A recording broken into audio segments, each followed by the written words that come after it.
we're going to kind of think about, the relevance of autoethnography as a genre within the space of something like a democratic education. So the first thing that I'm going to have everybody do is I'm going to just have you spend, I don't know, like 10 minutes talking with each other. Let me send you this stuff in the chat.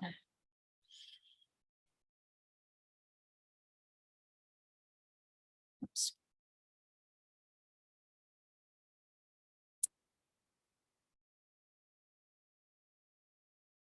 Okay, so I'm sending you a document in the chat.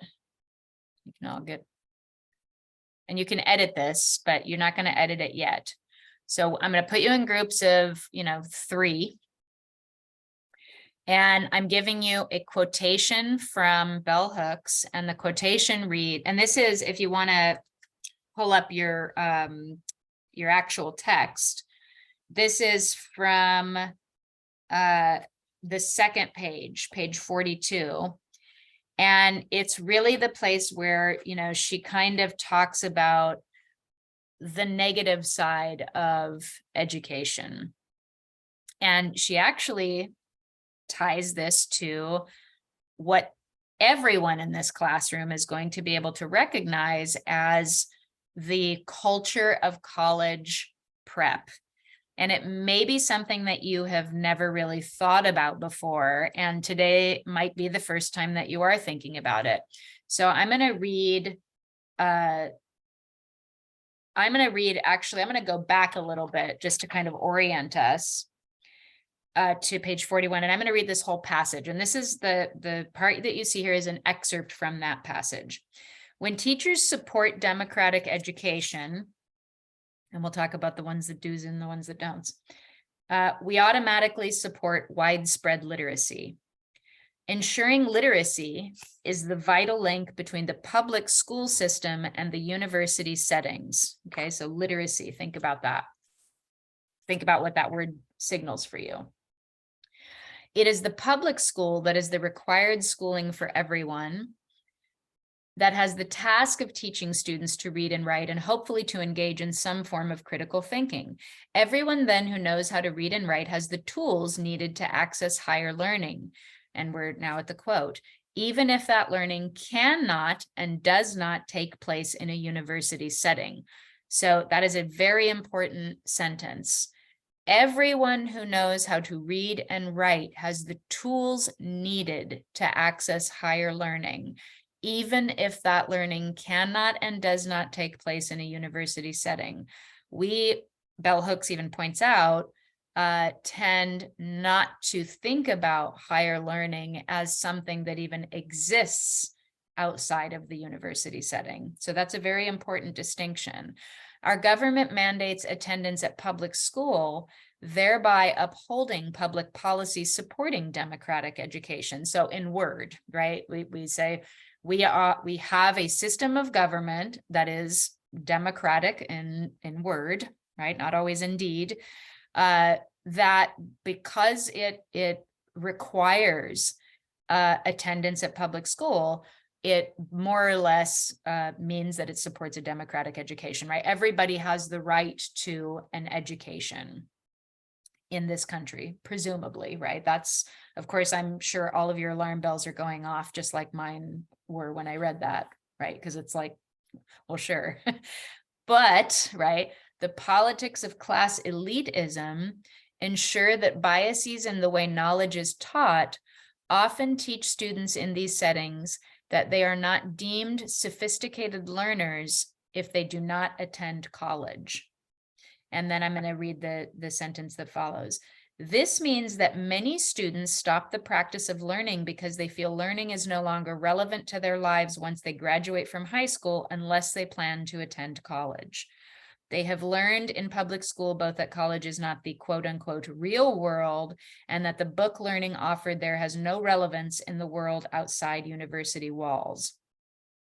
And then she even, goes on to talk about the way in which this is harmful for everybody, not just the students who don't get to attend college, but for those who do attend college, because you then see learning as something that happens only within the space of an only within an institutional space of learning, and not just as something that happens in life. So I want you, when I put you in your groups, to take 10 minutes, and I want you to just talk about, this is a class all about your experiences. So I want you to talk about what the culture of college prep was like at your high school. I might have talked about this with you before, but my kid went to 2 high schools. She went to one high school, University High School on the corner of in Irvine, across the street from the university, where college prep was extremely prevalent in the culture. Some of you might have gone there. It was academic achievement was the most important thing. Students were extremely stressed out about their college prep. They were very competitive with each other about what colleges they were going to apply to and what they qualified for. So basically, and then she went to another high school where it was the total opposite. Nobody assumed that the students were going to be going to college at all. Those were kind of the elite students, and everybody else was expected to get jobs right out of high school, if they were lucky, with their parents, if their parents have their own business or something. And that's if they're lucky, or, join the military, or just work, just do whatever it is you can to make money and live your life. So I want you to, with your group, just discuss what the culture of college prep was like at your high school. And then we're going to do a writing assignment. So I'm going to ask that you have that conversation first. Don't jump to the next stage before you have that discussion. And then think about any harmful dominant narratives for students who either were or were not college bound. So the 10-minute part of this discussion is discussing the culture of college prep and any kind of harmful dominant narratives that come out of that. So what is a harmful dominant narrative? I just said it, right? If you're college bound, that means that you get to continue to enjoy learning. It means that you are going to expand your relationship to learning. And if so, that might be for problematic reasons, right? To go out and get a good job and make lots of money, right? As opposed to learn. But also, those who were any harmful dominant narratives for students who were not college bound, right? What does it mean if you do not, in that context, see yourself as somebody who is able to go to college, or who doesn't want to go to college? There are all kinds of reasons for why people will not go to college. And I think probably some of you are thinking about the dominant narrative about taking a gap year, right? That came about as a result of so many students feeling anxious and judged because they didn't feel ready to go to college right out of high school. So then we adopted this,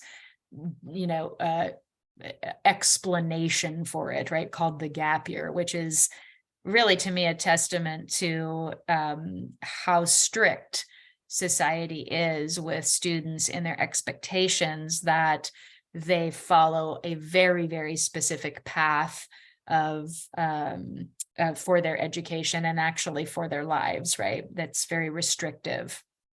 And once you have that 10-minute discussion, then I'm going to bring everybody back. And then I'm going to have you work on this statement that you're going to write together as a group. So you'll come back as a group. You'll come back, and then you'll go back to your groups, and then you'll write a statement that describes some feature of the culture of college prep at your school.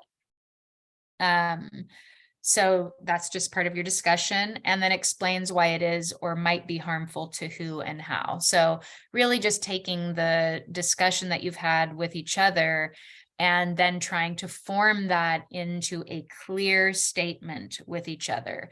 So that's practicing a kind of thesis building type of statement. Okay, so are there any questions for me? You can say it out loud, or you can put it in the chat.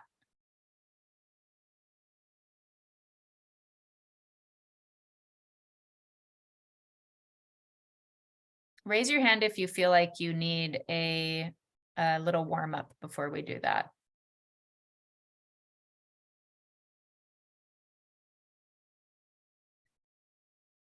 Okay, so I'm going to put you in groups. Let me see if I remember. Let's pause the recording. Moving parts, like I said. So what I'm going to do is I'm going to go over some of these thesis statements, and I'm going to point out to everybody what I see there in terms of, what constitutes a thesis statement that is introducing me to a path, right? That's what a thesis statement does. It introduces the reader to a pathway, and that path is going to be, clear or ambiguous. So, it might be that a door is opened, a path is before me, I can walk right in front of it, but I can't see much of what's going on to the right or to the left. And so it becomes very difficult to orient myself. And that would be kind of a thesis that is really inviting me into a space of generalization that can cause me to feel disoriented, right? If it goes on for too long, right? Because I'm always looking for markers. I'm always looking for signposts, what we call them, that help me to kind of better orient myself.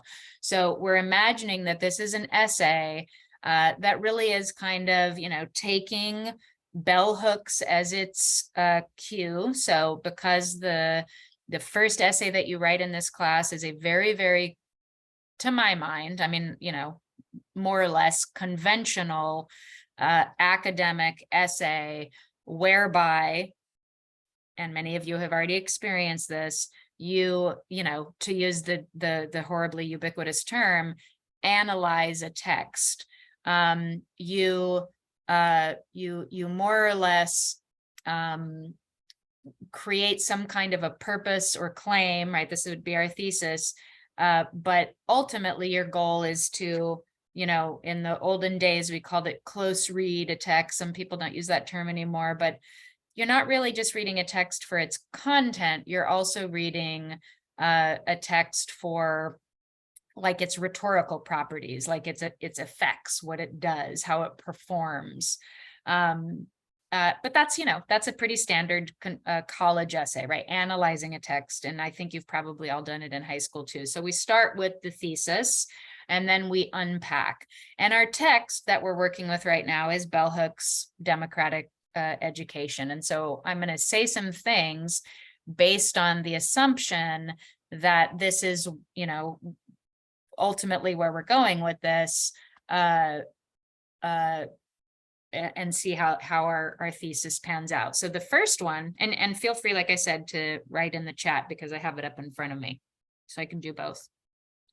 So here's the first one, right? So the question is, as a group, write a statement that A, describes some feature of the culture of college prep at your school.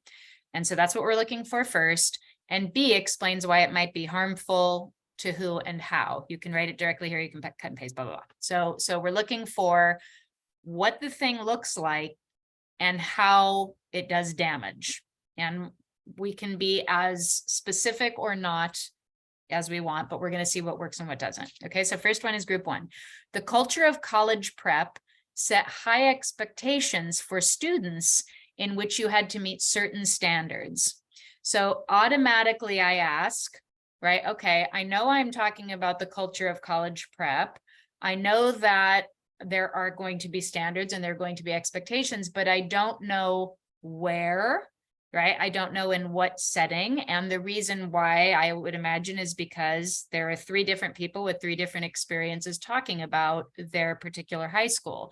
So for me, as a reader walking into this and not being part of that discussion among peers, right, colleagues, I feel a little bit lost, right? The culture of college prep, where, right? That's the first question that I would have.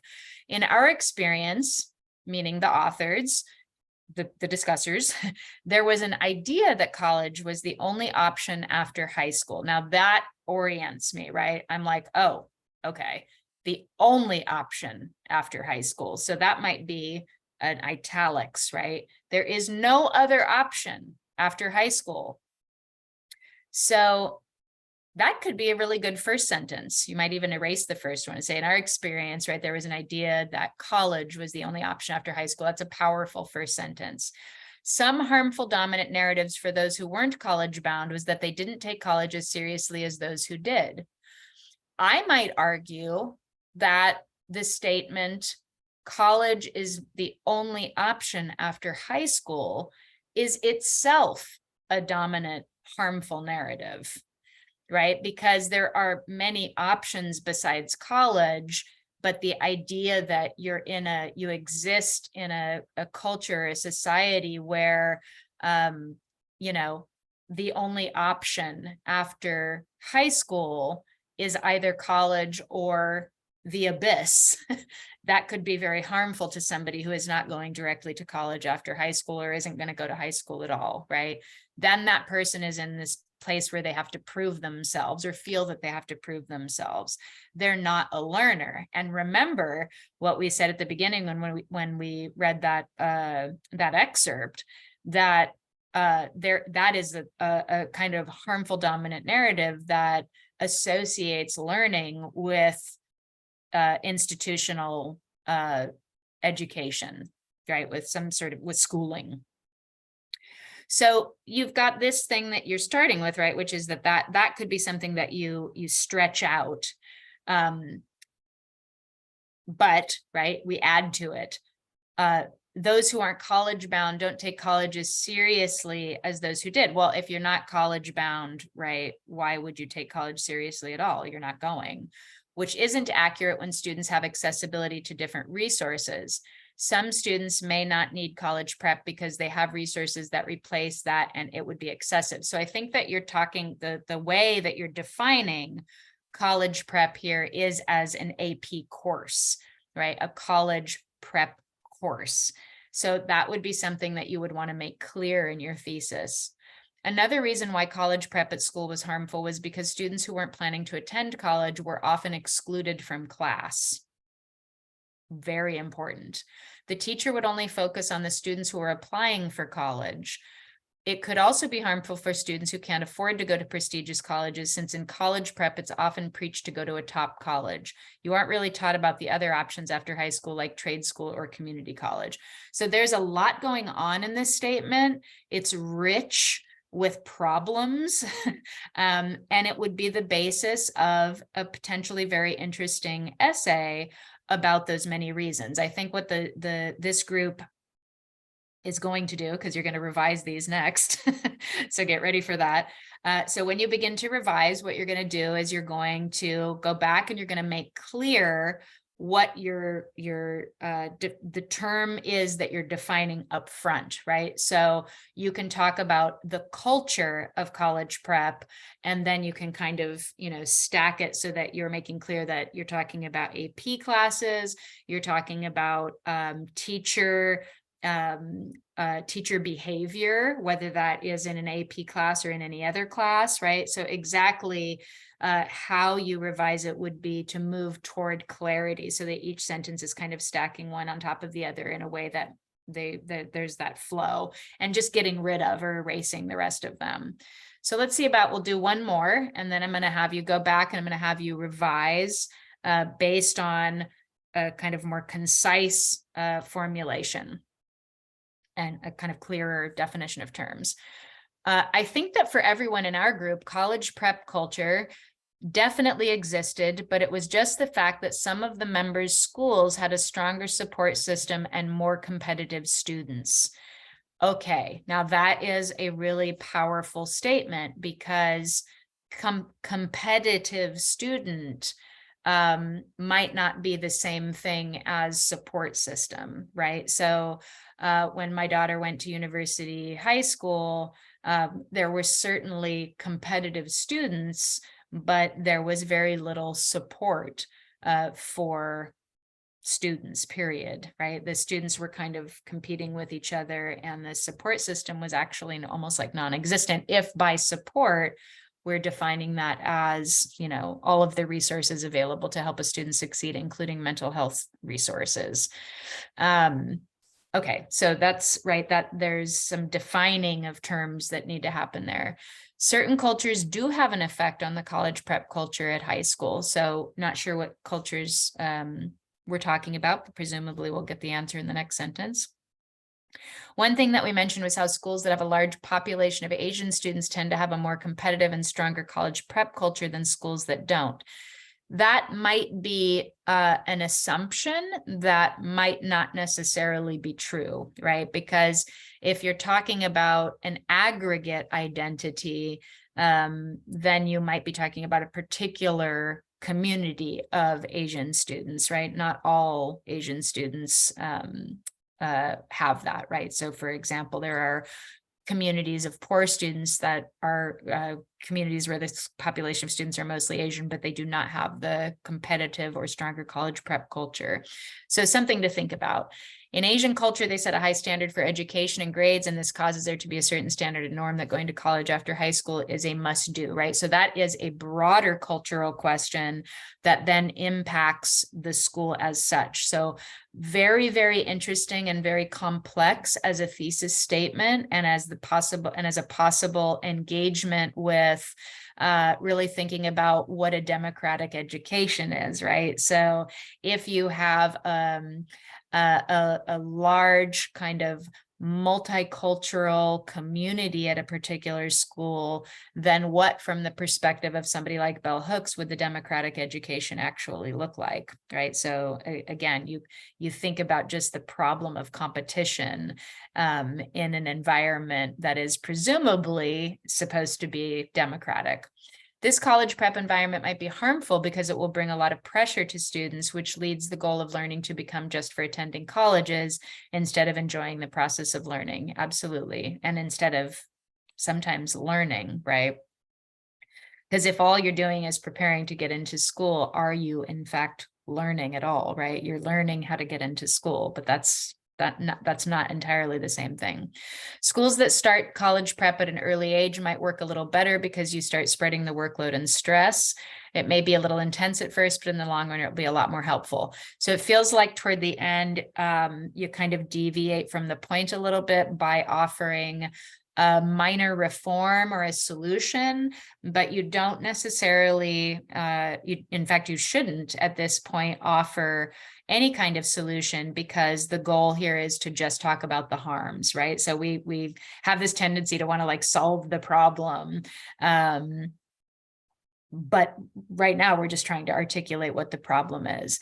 So again, I think that this thesis has the exact same problem as the thesis before it, which is that it's rich, it's promising, but it makes a lot of, it has a lot of sentences and statements that as a reader, I feel like my bearings are a little off, and I would like to have a better sense of direction about not just what path I'm on, but what is the context in which I'm walking on this path, right? Am I in a forest of green trees? Am I in an urban landscape, right? What exactly, how am I to orient myself, right? Is this a thesis that is about, the convergence of kind of cultural identity markers and the educational environment? If so, then that thesis needs to be brought front and center. If not, then the moving parts need to be worked out so that there is a kind of clearer idea of the general landscape. And then I'm just going to really quickly go through one more, Within our group, we had similar college prep experiences with the way our advisors presented us with options to choose from after graduating high school. So each sentence has a implied question, and the implied question here is, what is that way, right? What is that way? And maybe there's a second implied question, what are the options? They pushed the idea that college is a great option, but also let us know that there were other options as well. Okay, what are they? In all our experiences, there weren't really any harsh narratives of the college prep experience, as counselors wanted us to go to college, but allowed you to choose your own path and provided resources for all the options, right? But still, we don't know what those are. Counselors would meet with us one-on-one and review what our grades could possibly look like, as well as what we have done so far within our high school years. This could possibly be negative to those who didn't have the grades or experiences in order to stand out within many applications. So I think this one kind of loses track of the path, in that you start to talk about college applications when the direction seemed to be about an environment that kind of was not super like hyper focused on the college option, but we don't really hear about what those options actually are. And we don't really hear about the role that the counselors play in helping someone to quote unquote choose your own path, right? Because I think in a high school situation, choose your own path is really problematic as a phrase, since you are also, you know, dealing with parental influence and expectation, not only the expectation of the schools. Okay, so we're gonna come back, and you're gonna go back with your you're going to go back with your group, because now I have your names, thank heavens, and I can put you in your groups. And then you're going to revise. So what I want you to do is to just to collectively revise so that you have a clearer statement of purpose. Okay. And does anyone have any questions before I put you in your Zoom rooms?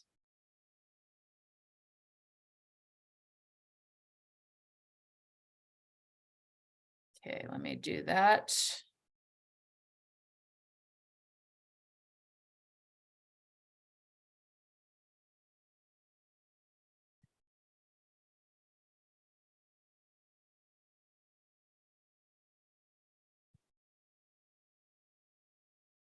I think it puts you in the same room, actually. Let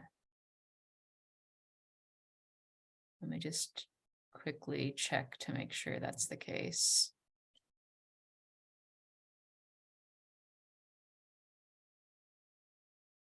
Okay, we're still waiting for some people to come back.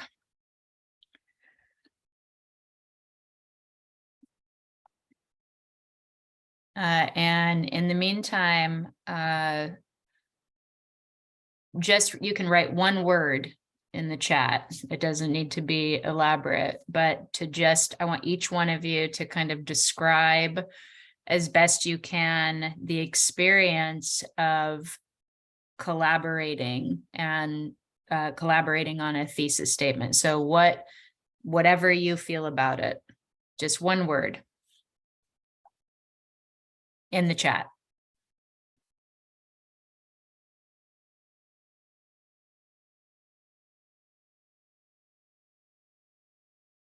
Interesting.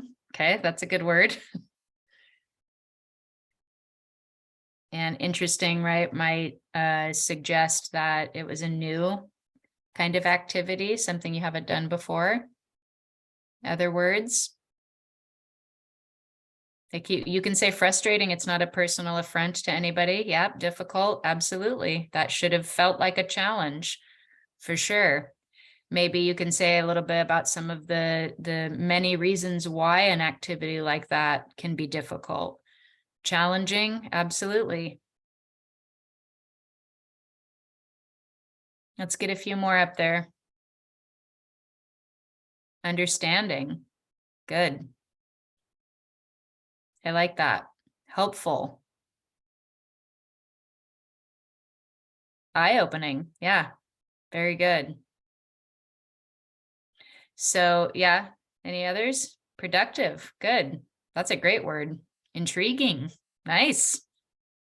Very good. And just as I'm talking, you can keep putting your comments in, your words that you kind of associated with the activity. And I'm going to read a little bit from the essay Democratic Education by Bell Hooks. And this is on 47, and when she talks about pluralism. So one of the things I'm going to ask you to do in a minute is talk about some of the features of a democratic education. Given all of the statements that you wrote, right, we're going to think about, you know, how what you said or what you described correlates to a democratic education. So on page 47, she's talks a little bit about diversity, and diversity. There's been so much talk and writing about diversity, and you know, now it's just become almost like a word that's just tossed around, you know, like I don't even know what it means, but she has a really good way of defining the distinction between diversity and pluralism. She says, diversity suggests the fact of such differences in ethnicity and race and religion, in gender, et cetera, et cetera.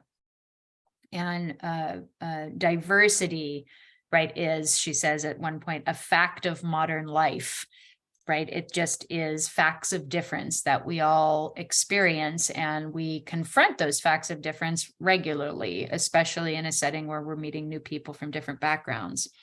Pluralism, on the other hand, which is something that you just did in your exercise, is a response to the fact of diversity. In pluralism, we commit to engage with the other person or the other community, which is what you just did, right? You have committed to engage with the other person or the other community. Pluralism is a commitment to communicate with and relate to the larger world with a very different neighbor or a distant community. Many educators embrace the notion of diversity while resisting pluralism or any other thinking that suggests that they should no longer uphold dominator culture. Now, the reason why we can have a better sense of that because of what you just did, right, which is when you're engaging in, when you're committed to pluralism, you are confronted with challenges. Those challenges involve working together, making an effort to establish community, to communicate with each other on common ground, even where it sometimes doesn't feel that way, to have to release yourself in some way from the assumption that there's a kind of right way to do something, right? It's like, I have a really funny quotation in my office from one of the 10-year-olds that my daughter was working with at the school district where she was, and it was it's this really, really cute expression of the frustrations of group work. And, you know, they asked the kids who are just learning how to write, you know, what were the challenges of group work? And this kid says, Josiah says, that the group work was challenging and it had insane difficulties because him and his friend did all of the work and nobody so, you know, so the other kids sort of sat there, and that was the difficulties, was that they felt, right, they had all these opinions about who did work and who didn't work. And of course, that's the notorious critique of doing group work. But group work is also part of what it means to engage in a pluralistic education, right? Is to work through problem solving, like you just had, to arrive at some kind of a shared, well, in this case, it would be a product, right? But it's also an experience as well. So one thing you might notice when you read a newspaper, if you do read a newspaper, is that now a lot of articles have multiple authors. And I want you to think about, you know, what it means to have multiple authors of a text. Can anyone tell me in the chat, having multiple authors in the text, did that make you feel that you had less responsibility or more responsibility? So just put less or more as an individual.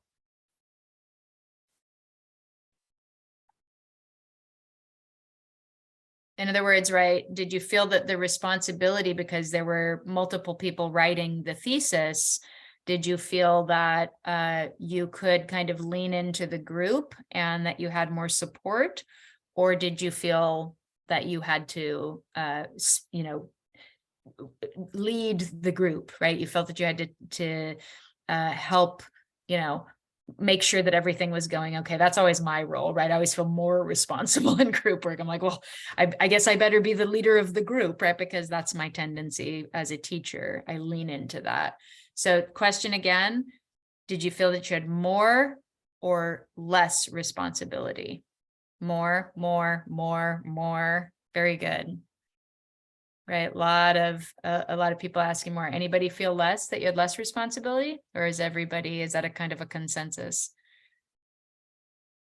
So that's very interesting, right? When you have a group, you feel that you have more responsibility for making sure things are moving.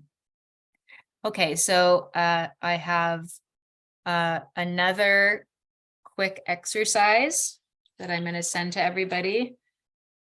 And let me just hit pause. This one's going to be just another one word. I'm going to ask each of you to, based on the reading that you did for bell hooks, describe, it doesn't have to be one word, it can be a sentence or whatever, what constitutes an authoritarian education, and what are the features of a democratic education, and just hang tight with your thesis. We're still on that one too. Give me 1 second.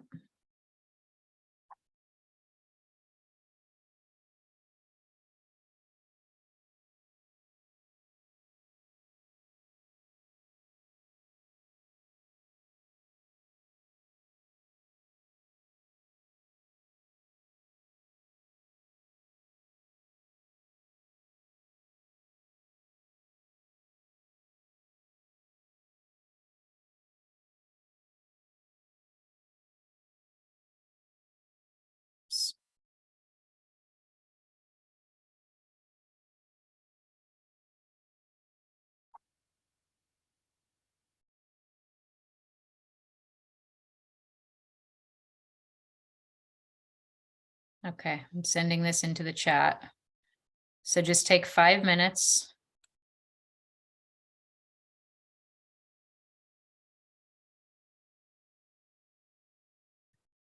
Pardon myself. Okay, so conversation, this is on page 44 if you want to read along.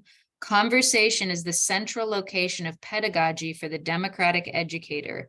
Talking to share information, right? Not for me to, you know, pour education into the empty vessel that is your brain, right? But to share information, and through talking, right, with each other, share information, to exchange ideas, is the practice both inside and outside academic settings that affirms to listeners that learning can take place in varied time frames. So notice how we've had multiple activities today for, you know, in multiple time frames, and a lot can happen in small time frames, right? A lot, we can share and learn a lot, she says, in 5 minutes. And that knowledge can be shared in diverse modes of speech. So one of the positive aspects of Zoom is that, you know, we don't need to always talk. Sometimes we can quietly write, but we can also do that together in a type of conversation. And then she goes on to say, you know, some of the ways in which conversation we can make it happen. So add to this, right? I want everybody to add to under authoritarian education, Thank you to whoever wrote barriers for people of color, because that's kind of where I'm going with this, right? What are some of the, and this would be authoritarian education, what are some of the obstacles to engaging in class, right? What are some of the reasons why students don't engage in class? So go ahead and put that under authoritarian education. Yep.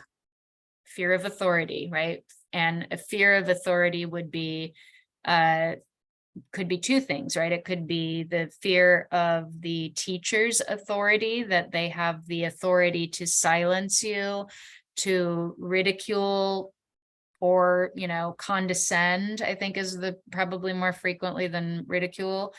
But also the fear of the authority of other students who might know more than you, right? That they have more of authority over the content of the class, maybe than you feel that you do, and therefore you defer to them, right? That might be another thing.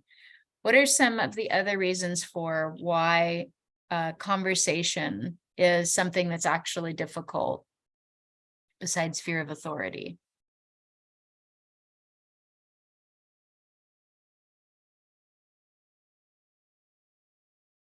Just think of yourself, right? Why don't you talk in class? If you're, what are some of the reasons why you have not spoken in class, or why you have felt that the classroom environment is antithetical to conversation, dominance? Yep. Fear of being wrong, right? And something that's really, I think, important to think about is, if you have a fear of being wrong, that fear is coming from somewhere, right? It's not just your own insecurity that you need to overcome. It may be, and this is where we're kind of going to come back around to the thesis statements, that you are becoming educated in an environment that teaches you that there is a right way of expressing yourself, that there is a right answer, and there is a wrong way of expressing yourself, and there are wrong answers. And if you're wrong, then you'll pay the consequences for that in all kinds of ways, right? Some of those ways would be to feel ostracized, to feel stress, to feel anxiety, to feel limited in your experiences, to feel that, you don't have the right to communicate. Right. So there's this fear of being wrong that is happening because of the environments that people are being educated in. So now I'm going to have us do one. Pluralism is that a question? Pluralism, Jeanette?